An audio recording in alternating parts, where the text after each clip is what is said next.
And away we go. It's just me at the moment. Eric says he will be joining very soon. Not sure about risk though. However, that's just how it goes. With that being said, let's just jump right into it. Spanish town bans Muslim festivals in public spaces. In the Spanish city of Jumilla, two conservative parties have pushed through a proposed amendment that would ban religious celebrations in public spaces for the city's Muslim population. The matter was reported by the Spanish newspaper El País, among others. The city of Jumella, located in the autonomous region of Murcia in southeastern Spain, has a population of just under 30,000 people. Approximately 1,500 of the residents are Muslims.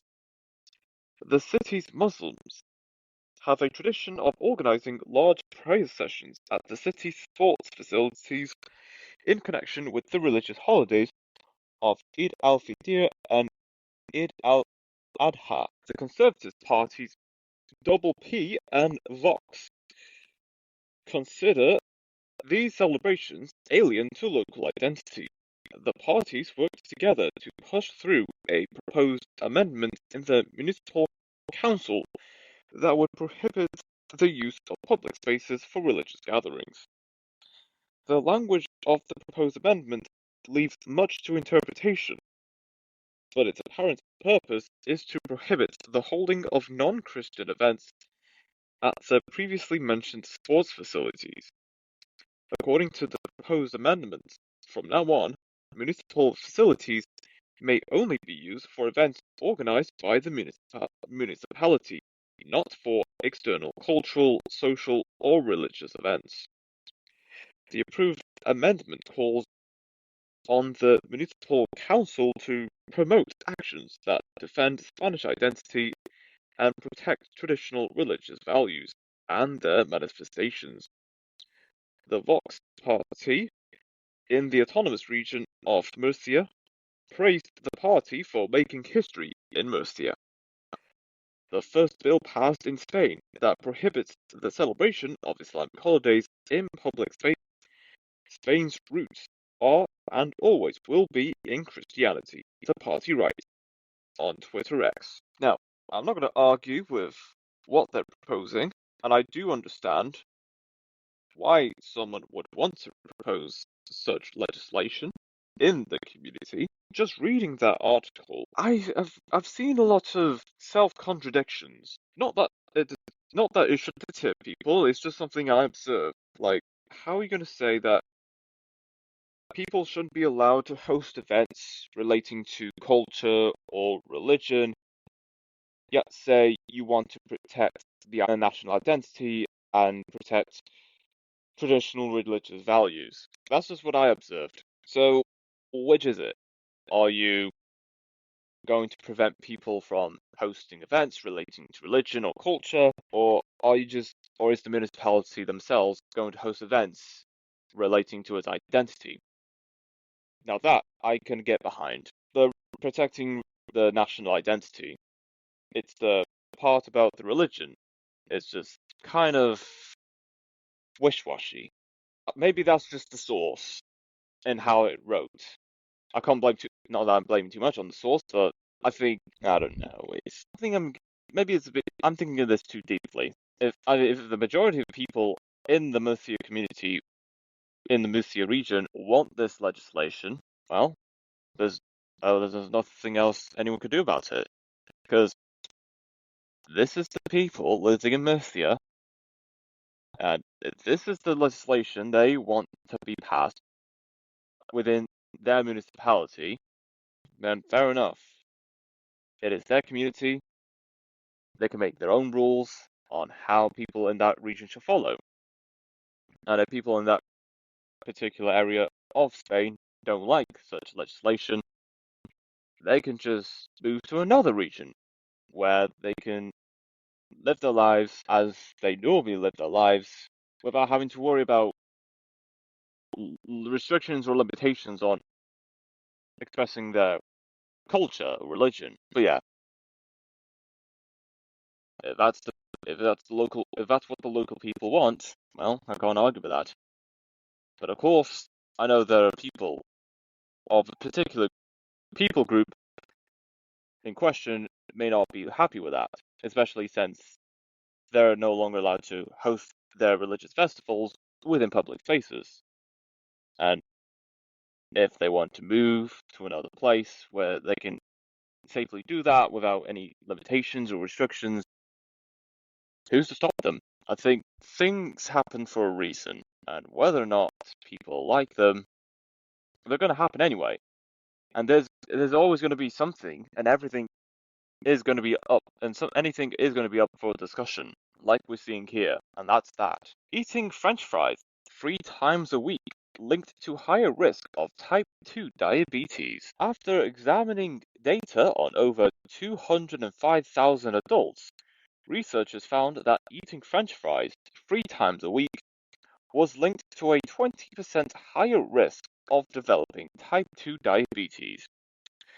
Deep frying is considered an unhealthy cooking method as it creates trans fats that can cause heart disease and stroke. According to the American Diabetes Association, replacing French fries with whole grains could reduce the risk of type 2 diabetes by 19%. And the study's lead author stated that small changes in our daily diet can have an important impact on risk of type 2 diabetes. Now that is interesting. It's important that we all eat healthy. And it doesn't matter if we enjoy eating chocolate or eating anything greasy. It tastes so good though, they say. However, if there is something that's going to make you unhealthy, I would advise, personally, not to eat too much of it. Otherwise, well, physically you will struggle.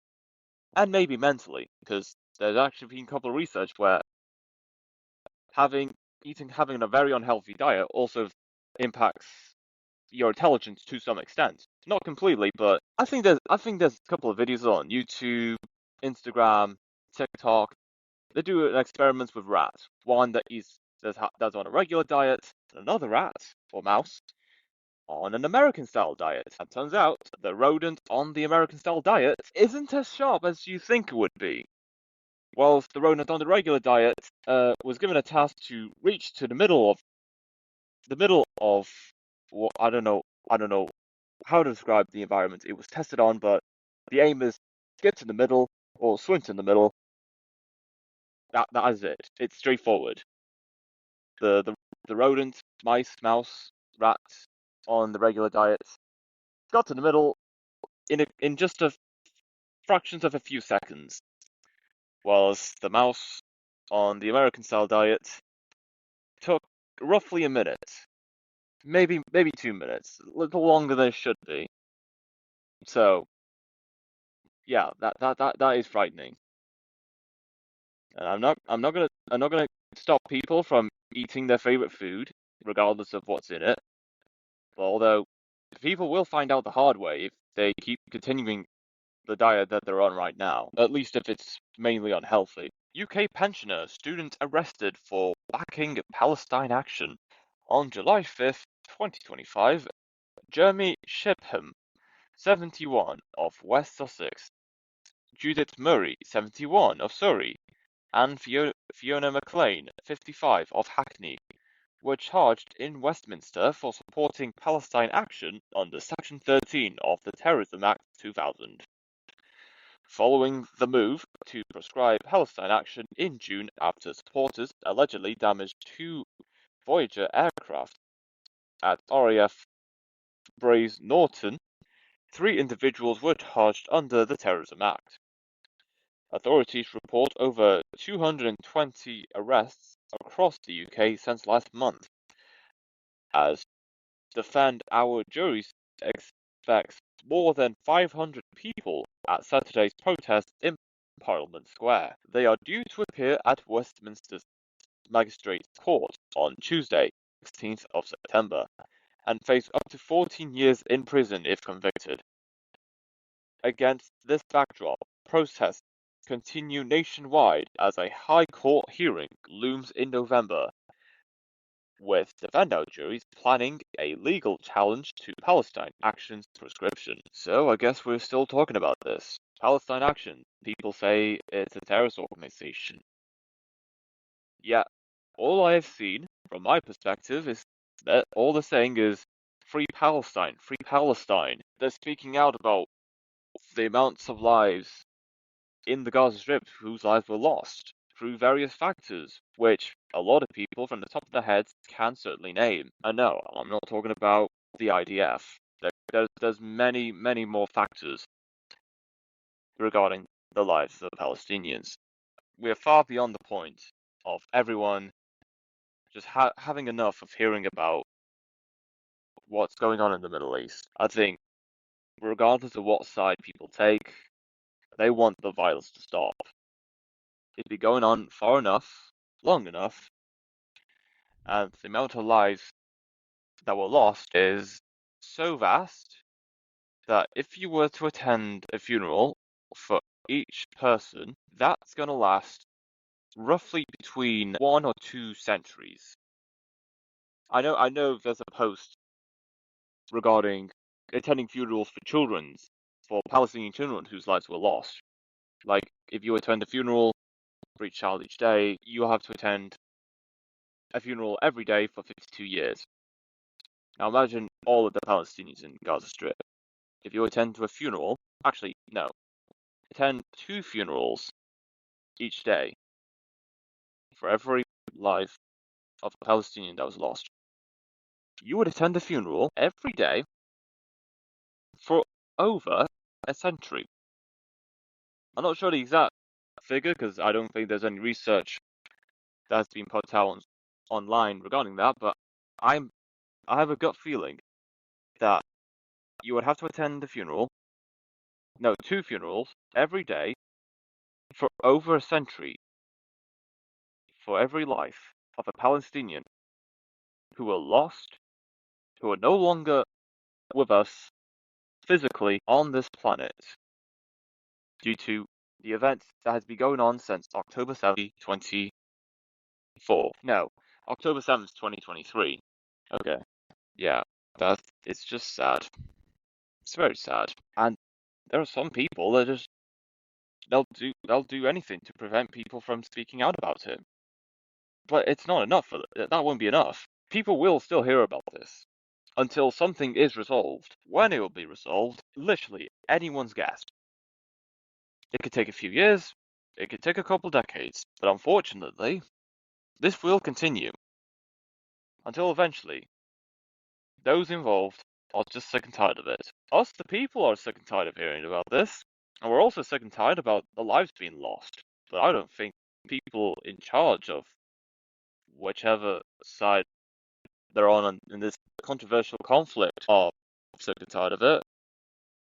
I think they'll just keep going. And that's just sad. And disgustingly concerning. Trump moves to shut down NASA missions that measure carbon dioxide and plant health. President Trump's budget request eliminates funding for NASA missions that measure carbon dioxide emissions and plant health. The missions help scientists discover that the Amazon rainforest emits more carbon dioxide than it absorbs, while boreal forests absorbs more.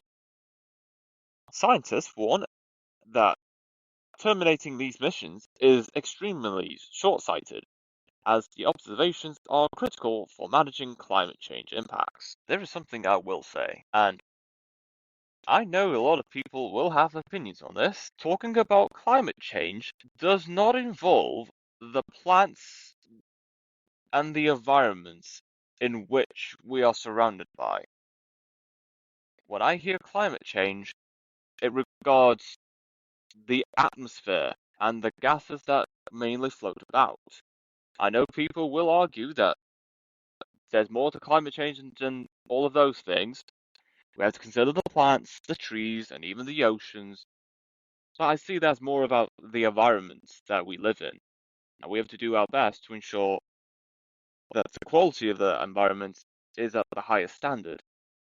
So much to the point that it is habitable for all types of wildlife. I'm all for protecting the environment and preserving it to the best of our ability, but all of those opinions I have for that are not the same for what I have for climate change.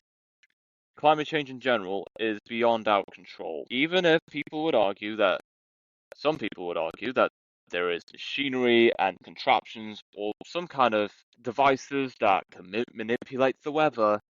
That won't change climate change in the slightest. And actually, I saw a TikToker, and I think if you've listened, I'm not sure which podcast I've talked about this on, but a while ago, I was talking about an idea, and this TikTok in question uh, did bring up very valid points about legitimacy and its operation, saying this is very problematic, and you know what, I can't argue with that.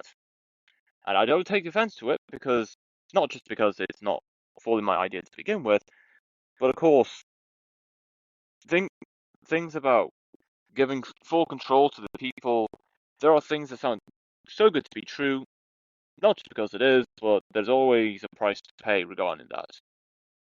Something that sticks out to me regarding climate change that there are people that don't talk about elements about how climate change operates. Yes, I will say that the planet is getting hotter, but to say we have to do this and do that to ensure that we reduce the temperature rising over the years, that is that is something that not many people in the media will talk about. Because whilst we have to do the best we can to preserve our environments, not just for the wildlife, but for our own well-being, there are many aspects of climate change that no matter how hard we try to reduce its effects, it won't be enough. And I don't think there's anything that we can do to combat climate change as it is now to the point that we're satisfied. And I think in regards to the Ice Age, I think our existence as human beings has come tens of thousands of years too soon. And this is like, and I'm referencing up this stitch that this TikTok in question has discussed. And you know what?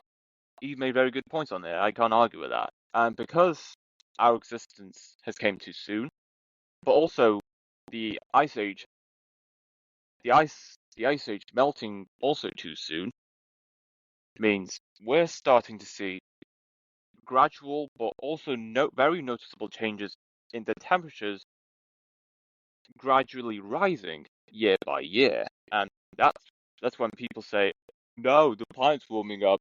If we don't do anything to stop it, we will um uh the there won't be crops to grow our food. Greenhouses exist. People can grow their food in greenhouses, even if it's in climates where temperatures go below 0 degrees Celsius. So long as the greenhouse is warm enough to facilitate crops growing in these greenhouses, then that should be good enough. And also, if there's enough food to provide for local communities and anyone that certainly needs food, there has to be enough to provide for everyone. But it's important that we prioritize the food of our local communities first. So anyway, back to the story about Trump getting rid of the measures that measures carbon dioxide emissions and plant health. What's that going to do? And there will be people saying that whatever the US does, every country will follow. How is every country going to follow what the US does if other countries in question haven't already been doing that to begin with? The US has so much going on for themselves that the US has trillions of dollars in GDP, and just because the US government has so much money does not mean the same can be said for Americans in the US. I think, from what I've read, I think the reason why Trump would do this is because I think it's down to the fear mongering and the doom and gloom regarding climate change. And he's like sick and tired of hearing that. You know what? Fair enough. I can't argue with that. But you can't excuse that we must protect and conserve the environment that surrounds us. That's something I would say if something like that hasn't been noticeable over the decades. I saw a time lapse somewhere on Facebook where in the 1950s there was a couple of grassland and a couple of arable land for farming, and then over the decades there's been a gradual growth in vegetation, not just grassland, but also rigorous forests as well. Like, well, people argue that we need to we need to plant more trees. We have to reduce this and reduce that to ensure that we don't. Anyway, the point I'm making is, I'm personally I'm not too worried about climate change or the environment because there are already initiatives tackling these issues already, and seeing people protesting is only going to continue these progresses further. But other than that, if there's already progress, I don't think there's much need for any. I don't think there's much need to extend funding to such sectors and programs for the environment, because I think there's a handful enough of people doing their part and preserve our environment. And yeah, I already said many times that there isn't much we can do to reduce impact of climate change. I think as the years go by, I think I've something I will say that if temperatures rise to like 30, 40 degrees Celsius, I will advise drink lots of water, have a nice balanced diet, and also go out more because the heat is going to be unbearable, absolutely unbearable to those who don't drink enough water, and especially to those who do not go out often, who aren't physically active as often. That I will say. Heat waves are going to be inevitable. There's no way avoiding that. Unless you live in a tropical country, moving to countries like in countries somewhere in the Nordics or northern Canada and Russia. But even then, it's going to catch up eventually. And that is that. Tropical storm Ivo formed in the eastern Pacific and could impact coastal Mexico, according to forecasters. Ivo has maximum sustained winds of 40 miles per hour and is located about 195 miles south-southeast of Acapulco, according to the National Hurricane Center. Ivo may produce 2 to 4 inches of rain with isolated totals up to 6 inches in parts of Guerrero, Michoacan, and Oaxaca through Saturday. Ivo is the second tropical storm in the eastern Pacific, joining Tropical Storm Henriette, which has maximum sustained winds of 50 miles per hour and is located 1,555 miles east of Hilo, Hawaii. Yeah, these hurricanes don't mess about. Well, they do a bit, but they are destructive nonetheless. Now, having decades of experience dealing with these hurricanes, I wonder what the evolution of hurricane prevention or handling hurricane-related emergency situations would had been like during that time. And are people living in hurricane-affected areas better off now than people decades ago when such technologies, innovations, emergency services, vehicles, and other measures hadn't existed yet? I'd hope so. Maybe a few aspects where people would certainly be better off now than decades ago. But if not, then wow, that would be very unfortunate. But thankfully that's not the case, mostly. I remember last year when a hurricane was sweeping around the deep south and even got into the western side of North Carolina, especially the neighborhood where China Miner is from and was living at the time. but now he's in Minneapolis in Minnesota, and wow, I didn't think it would ever happen to people. I never thought people in Carolina would ever have to be affected by a hurricane, or at least ever again. But yeah, here we are.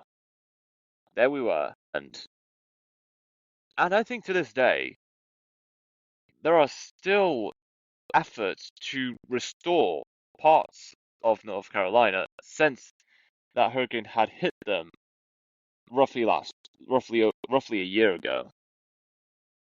It's very unfortunate, and personally, I would argue that not I would expect people to be convinced by it. Everyone's entitled to their opinions about the manipulation of weather and how natural disasters could be steered or geared towards particular regions. But personally, and slightly off topic here, Shadow Miner, and Eric have firm belief that whatever project we're working on, where we've always been working on for at least 4 years, it will pay off and will make a massive difference on how we interact with other people on the internet. But of course, it's going to take a lot more time. Something we've learned the hard way over the years. That whatever, if we think we're certain about something, give some more time to think about that, and add another year or two on top of this, because there's always going to be setbacks every time. There's always going to be a setback. OpenAI launches new GPT-5 model open all ChatGPT users. OpenAI has unveiled its latest AI chatbot, GPT-5, claiming it can provide PhD-level expertise and be more honest and human-like than previous models. The company says GPT-5 can create software entirely, demonstrate better reasoning, and provide more accurate responses with workings and logic shown. While some experts question the need for hype around new AI models, OpenAI believes GPT-5 will help people develop relationships with AI and provide tremendous upsides. True, true. I'll give OpenAI credit for at least thinking forward with their latest GPT chatbot model, but nonetheless, it does not change the fact that over-reliance on artificial intelligence would spell disaster for society. If AI is relied on so heavily to the point that A, we can't think for ourselves without some kind of AI assistance. B, AI gets so advanced to the point that they could potentially replace us from the jobs we're currently working in. And C, once nearly every industry is fully automized, where do we as humans stand in society? What purpose do we have? I'm all for the advancement of artificial intelligence, and I do believe that its capabilities will help society move forward far greater than we currently are right now. But we have to be cautious about how big of a role AI plays in our lives right now. And could we continue to live our lives even if artificial intelligence was to be absent or shut down for a certain period of time? Can we continue with our lives if AI wasn't around? Or if AI in general hadn't even existed to begin with? These are questions that so many people would have answers to, and if they do, well, I think there'll be more questions on top of that. People in the AI industry or sector cannot catch a break whatsoever. They just can't catch a break. Former Superman actor Dean Cain announces he has joined ICE on August 5th, 2025. Actor Dean Cain announced on Twitter X that he has joined the U.S. Immigration and Customs Enforcement, ICE for short, and urged others to do the same. Cain's decision followed a recent Trump administration ICE recruitment campaign and a July 29th Homeland Security press release encouraging Americans to serve at ICE. He emphasized helping remove dangerous criminals from U.S. streets and securing American safety by joining alongside first responders. Kane highlighted benefits including $1,000 signing bonus, retirement programs, and student loan repayments, but some pointed out the maximum ICE recruitment age is 37. Kane's announcement sparked mixed reactions online, with some praising his commitment and others criticizing his association with the Superman legacy amid ICE's controversial role. Wow, that is interesting. That is very, very interesting. Hello, Eric. Hey, how you doing? Going great. So, Uh, yeah, you, so I'm reading this story and I found it very interesting. The headline reads, yeah, I'll be honest. I saw that headline too, but I have no idea what ICE is. Like, is that some sort of like film? Like, what is that exactly? ICE, or which is short for Immigration and Customs Enforcement, is how do I say this? Do you get it now? Yeah, okay, yeah. I'll be honest. I heard of ICE probably like a month ago, but I didn't really know it. Okay, yeah. So, what are people saying? What are people saying about his decision? Like, pretty much. Like, is there outrage or is there praise or is there like a mixture of both? It's a mix of both. There are a few people that are praising him for his commitment, and others are saying, "How could you join ICE after what they're doing to the immigrants, sending them back to where they came from?" And yeah, so it's kind of in the middle. There's few people that are liking the decision, but others are saying, "Well, what the heck? I'll say this. Unless there's like impending danger where these immigrants are at, then I don't really see a reason why there's a problem sending them back. You know, if they're here legally, but at the same time, yeah, like if there's like danger, I can sympathize with someone who's trying to escape some war or danger or something like along those lines. I can sympathize with that. Maybe if you had kids and you just wanted a better life for them, I can sympathize with that. But I'm really not going to get myself that involved with it because it's like, I mean, it matters, but it also doesn't matter to me in a way. You know what I mean, right? Like Yeah, it matters, but like for me personally, it's not my. I suppose it's not. It's a mixture of not my job to comment on it, but also it's just like not my. It's not like my in my. It's not in me to like care all that much. I don't know, cause not that it's finite, but like it's finite to me. But like I guess to like the public it's not. So it's like it's just one of those things where it's like, okay, this can be both good and bad for like one group or the other group, and it's also just kind of a mess to kind of pick a side. It's just a mess because it's like you're gonna have some people angry on one side and some people angry on the other side. It's just a never-ending mess, in my opinion. So it can be good, but it can also be bad. There's two sides to the story, pretty much. absolutely. Yeah. So it's like that's why I'm not picking sides. I don't care enough to. But yeah, I can probably see why there is outrage because yeah, I mean I'm pretty sure people like him as an actor, but because of this decision, they're probably changing their mind. But hey, if he wants to join ICE, then let him. I don't see a problem. I don't necessarily see a problem with it. In all honesty, I mean, but hey, because he's a public figure, there's bound to be outrage. Ultimately, it just comes with the territory. So you pretty much have to be careful. Actually, I don't really think there is such thing as being careful because I think no matter what you do, if you're like a famous celebrity, there's always going to be someone who hates. Either they either have a reason for hating you and disliking you, or they don't have a reason for it at all, and they're just miserable themselves, and they just want someone to hate. It's like someone who hates on someone just for simply being a positive person. They don't really hate the Or person. there's They some just hate. people that just may follow a certain crowd and just say something because everyone's doing it. Exactly. Like there are people who jump on the bandwagon and everything. So it's like it's just a matter of who is doing the hating and why are they hating.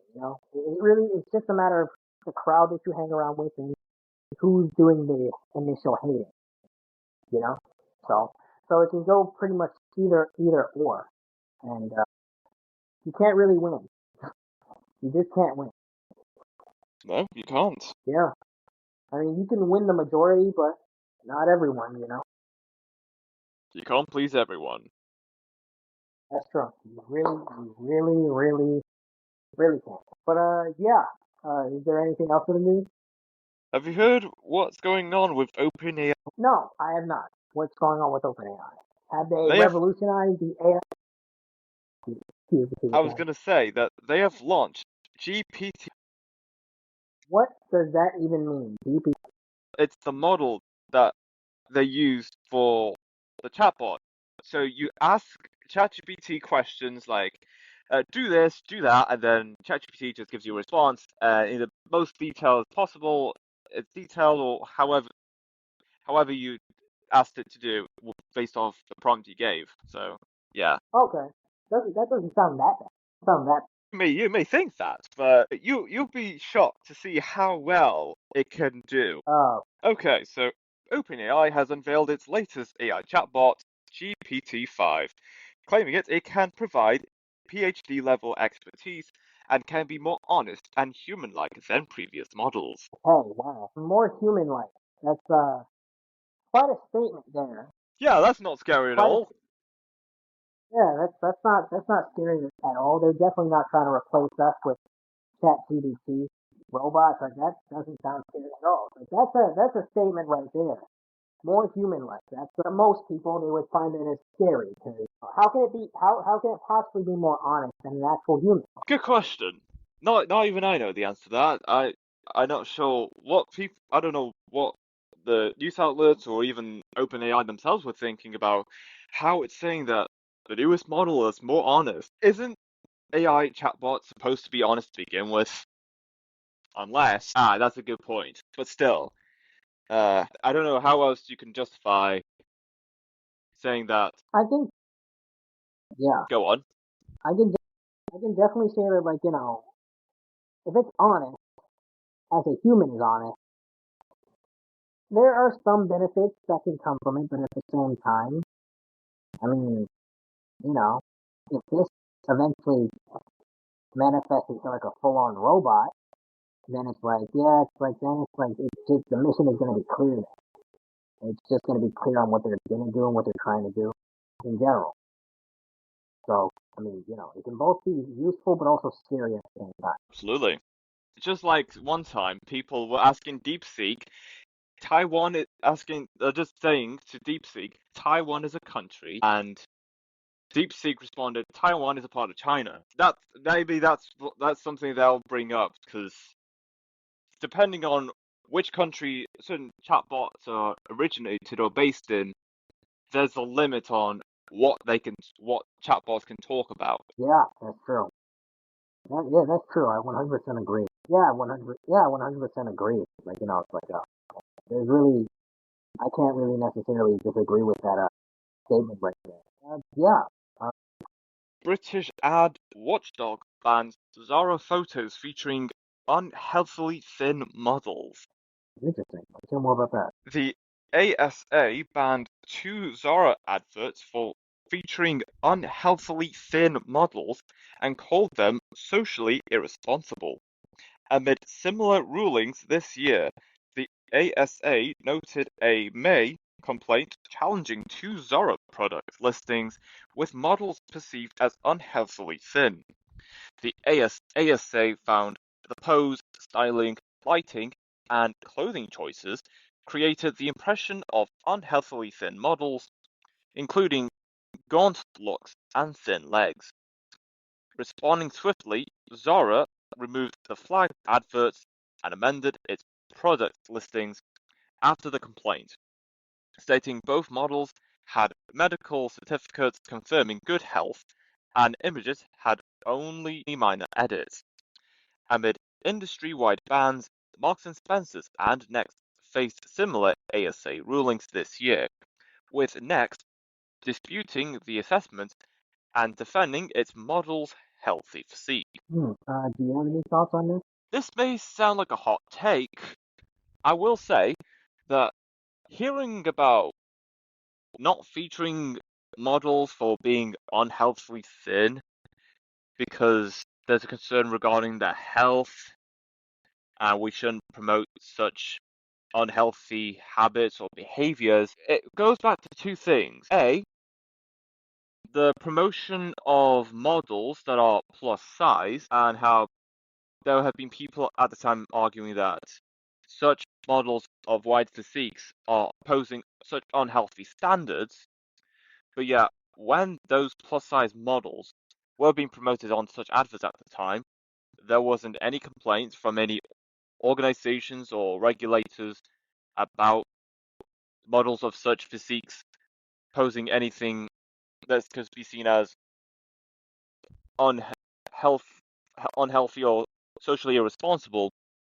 And B, this reminds me of the Online Safety Act that was passed in the UK Parliament.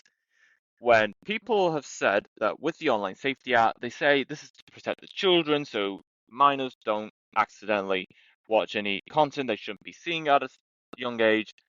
Yeah, this could potentially lead to something else, given how vaguely they had drafted this policy. So they're not. They say age verification for platforms with explicit content, but who's to say that isn't limited to content that displays any sensitive topics or anything or any topics that is deemed as controversial to many people groups.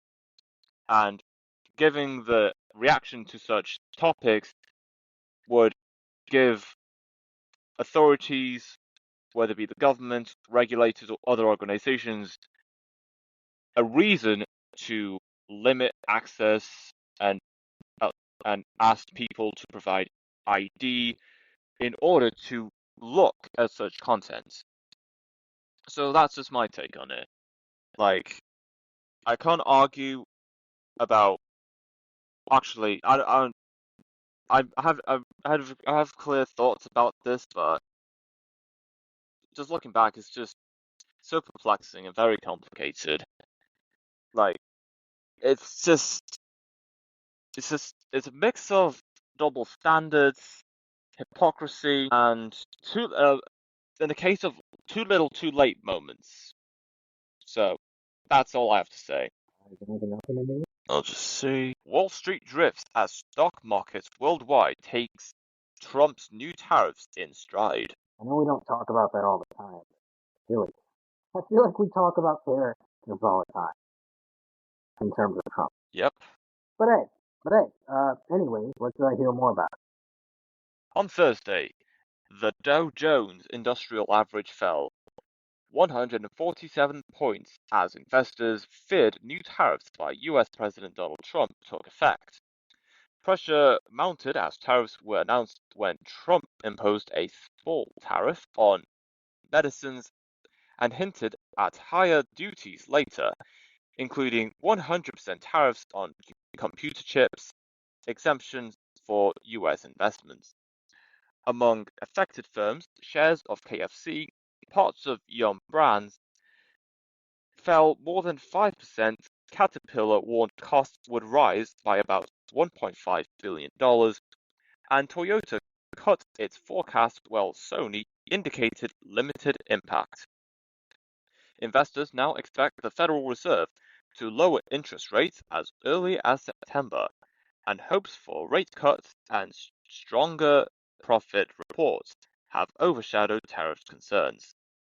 Uncertainty remains as some countries negotiate lower export tariff rates, which economists say could help the US economy grow without adding inflationary pressure. Man, it seems to be like, doing a whole lot. How do you think like, Trump is like, Honestly, and trying to be as balanced as I can regarding what he's doing. Regarding the tariffs, although controversial, and of course there will be negative impacts over the next few weeks and months, I think once that settles down, I think with those tariffs in place, I think things will start to steadily and gradually improve, not just for the US, but for other countries. Not just because other countries around the world have limited importing stuff from the US, but other countries are getting together, forming their own trade pacts as to provide an alternative backup plan in case any more limitations or restrictions or other additional tariffs were to be imposed on them by the US. So, although a lot of countries are very concerned, and honestly, I don't blame them for being skeptical about what's to happen, how I do believe that all the experts and countries around the world, they will find a way around this. At some point, it won't be so bad once countries figure out how to continue with trading plans, and of course, this would likely encourage countries to create their own resources which they can export to other countries as a way to not just generate additional revenue for their local economies, but to reduce the reliance on the United States. Because I think a lot of countries have been reliant on the US and China for a very long time. And I think, personally, it's about time that a lot of countries, to the best of their ability, and if logistically possible, to take advantage of whatever resources they have in their own country, export it to other countries without having to bring stuff from existing bigger nations already, and just have at least some fraction of the produced resources from their own countries to be given to the country's own people first, before eventually thinking about giving the rest of the resources to other countries. And just start flowing. I guess. If there are certain things that Trump does that are good, and there are certain things that Trump does that are bad.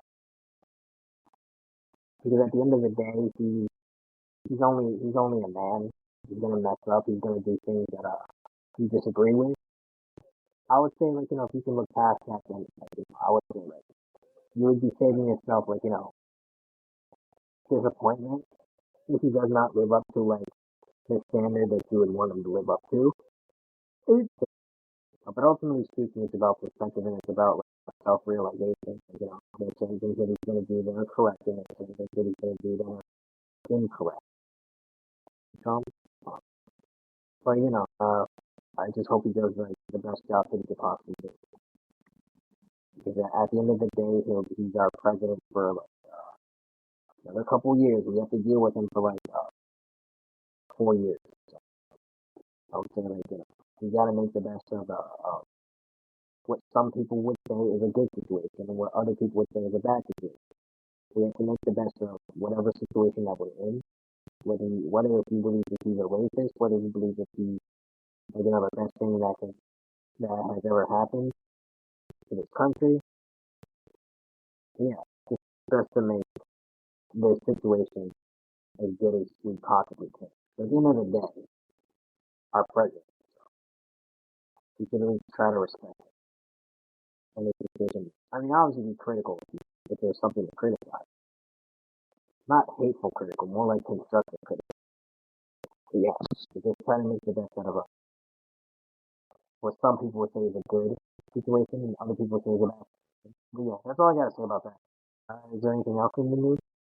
Kelly Clarkson postpones Las Vegas shows for personal reasons. Interesting. Hear more. Kelly Clarkson postpones the remainder of her August Las Vegas residency concerts to be fully present for her children as their father has been ill. Clarkson announced the postponement on Instagram, apologizing to ticket holders and citing the toll rehearsals had taken on her voice. Clarkson divorced her husband, Brandon Blackstock, in 2020 after nearly 7 years of marriage. and receive full custody of their children. Well, I will say this: anyone is there for their children. That's a great thing to do. Active parenting their children's life, especially if the other parent is incapable of doing it. So, for the most part, it's a great thing that he's doing. And I just wish nothing. I just wish and pray for the husband's speedy recovery. And obviously, I wish nothing but the best for those children that he's taking care of. I wish nothing but the best for their children in general. It's great. It's honestly great news to hear. And you're stepping up, you're doing the work, you're doing what you gotta do for the kids. Not being selfish and thinking about yourself. My mom was, but still is the same way. She's not selfish, she's selfless. So I think we need more of that type of parenting. Nowadays, you have people who are just flat out selfish and think about themselves. So we need more of that great parenting, in the midst of a world that's pretty much upside down. They see evil as good, and they see evil as good and good as evil. So yeah, we just need more of that positive energy reinforcement in the world. So I'm glad that we're stepping up with the kids, just making sure that they're all good. That's the best thing that a parent can say. Someday you'll need someone to take care of you. You would want it to be your kid, or even if you aren't in a house, even if you aren't in an apartment or a house by yourself, you would still want your kids to come over to check on you and take care of you. Or if you're living in a house by yourself, or if you're living in a house with them, or in a retirement home, you would want them to come over and check on you and make sure that you're all good. So yeah, I think that's a huge thing that you could do. But yeah, is there anything else in the news? Wildfire in France's Aude region surpasses 15,000 hectares as containment efforts continue. A lot of wildfires now, huh? Yes, absolutely. Quite odd. Really odd. Why? How are these fires even starting? Well, I think it's a mixture of high temperatures and very dry and very dry atmosphere, or at least the atmosphere is very dry. A mixture of the two, putting the two together, increases the chances of wildfires happening. And also the eucalyptus tree, with oils that is very, very flammable. That would be even worse if that was everywhere around the world. Yeah, that's true. That's true. Yeah, definitely would be. That definitely would be terrible. But yeah, let's hear more about this wildfire that went on. A rapidly spreading wildfire ignited on Tuesday afternoon close to the village of Rebaute in southern France's Aude region, consuming more than 13,000 hectares of land. The fire spread rapidly due to extreme weather conditions, including low humidity at 25%, wind over 30 kilometers an hour, and temperatures around 35 degrees Celsius. Nearly 2,000 firefighters, supported by water bomber aircraft and helicopters, battled the blaze, while evacuations occurred in the village of Jonquerie and nearby campsites. The fire killed an elderly woman who stayed in her home and injured 9 people, including 7 firefighters, while leaving 2,500 homes without power. French President Macron mobilized national resources and urged maximum caution as the wildfire remains very active and difficult to contain amid unfavorable weather. I'll say this, it's definitely unfortunate that the elderly woman did not make it. I just pray and hope that she's definitely resting in peace. And as for the 9 people who were hurt in the process, I would consider them lucky because it's a good thing that they only got hurt. I mean, depending on how severe the injuries are, it's fortunate that they did only get hurt, not killed in the process of these wildfires that were on. And yeah, although all those homes burned down, I'm just happy that for the most part, the majority of them got out of there alive. Whether if they're hurt or completely unscathed, I'm just happy that they got out of there alive. Nonetheless, minus the old woman, minus the elderly woman. Yeah, we've been hearing about wildfires all year long and all year round. Because apparently a bunch of wildfires keep just popping out of nowhere. I mean, especially the one that happened in California, I believe, or California. That one was really big, terrible. Actually, looked like the end. Honestly, looked like the end time. But it's yeah, obviously, glad that most people made it out alive, and obviously we're praying for the people who were either injured or killed in the process. I do know that they'll be able to get through this whole thing. They'll be able to get through all of this. Because at the end of the day, your life you only have one life. You can replace the house. You can replace furniture. You can replace all that stuff, depending on how well off you are. But yeah, you can't replace your life. And but yeah, is there anything else you need? That is us. All right, peace. Peace.